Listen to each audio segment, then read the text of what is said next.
John was a simple man. He worked hard. He kept to himself. Days blurred into nights filled with the monotony of his job at the plant. His apartment was small, quiet.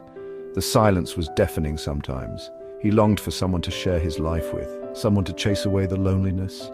He ate his meals alone, the flickering television his only companion. John dreamed of a family. He imagined coming home to a warm embrace and the chatter of children. But deep down he feared his dreams were just that, dreams. He felt invisible, lost in the vastness of the world. One day a ray of hope pierced John's solitude. He met LaFonda at the local diner.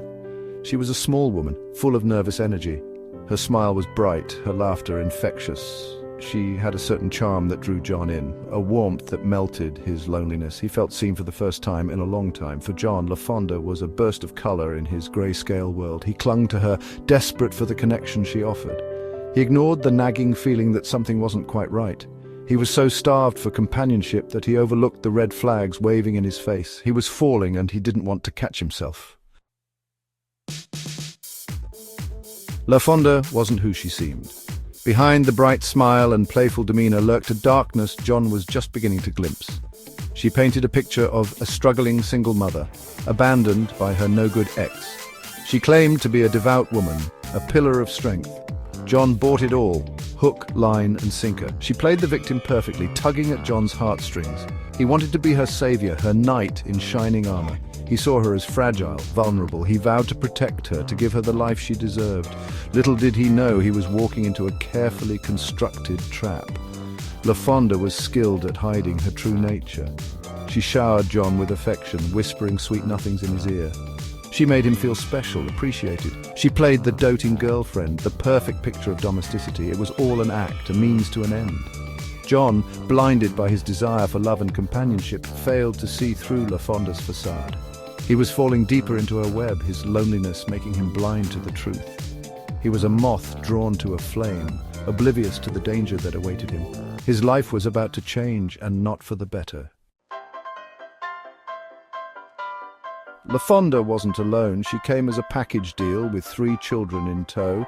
3 rambunctious, disrespectful children who tested John's patience from day one. There was Marcus, the eldest, a sullen teenager who glared at John with open hostility.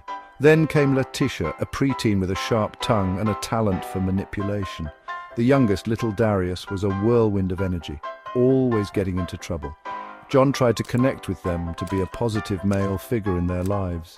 He bought them gifts, played games with them, offered a listening ear. His efforts were met with resistance, defiance, and open disdain. He was an outsider, an intruder in their world. They had no intention of accepting him. The children's behavior mirrored their mothers. They were loud, disruptive, and lacked any sense of respect. They treated their home like a playground, their lives devoid of rules or boundaries. John's structured world was turned upside down. He was ill-equipped to deal with their chaos. Their presence was a constant reminder of LaFonda's past, a past she had conveniently rewritten to fit her narrative. John started to see cracks in her facade, glimpses of the woman beneath the mask. He felt a growing sense of unease, a knot of dread tightening in his stomach. He was in over his head, and he knew it. John and LaFonda's relationship moved at a dizzying pace.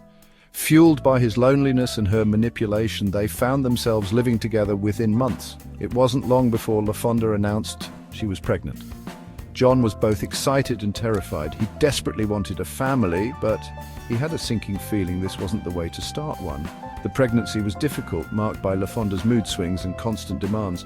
John shouldered the burden, working extra shifts to support his growing family. He clung to the hope that the baby would bring them closer, that he could create the loving home he craved. Their son Junior was born into the chaos. He was a small, fragile baby, a beacon of light in their chaotic world. John doted on him, cherishing every smile, every coo. Junior became his anchor, his reason for enduring the turmoil that surrounded him. The birth of his son did little to change LaFonda. She showed little interest in motherhood, leaving John to care for Junior's every need. He embraced fatherhood, finding solace in the unconditional love he felt for his son. He vowed to protect Junior from the dysfunction that permeated their lives.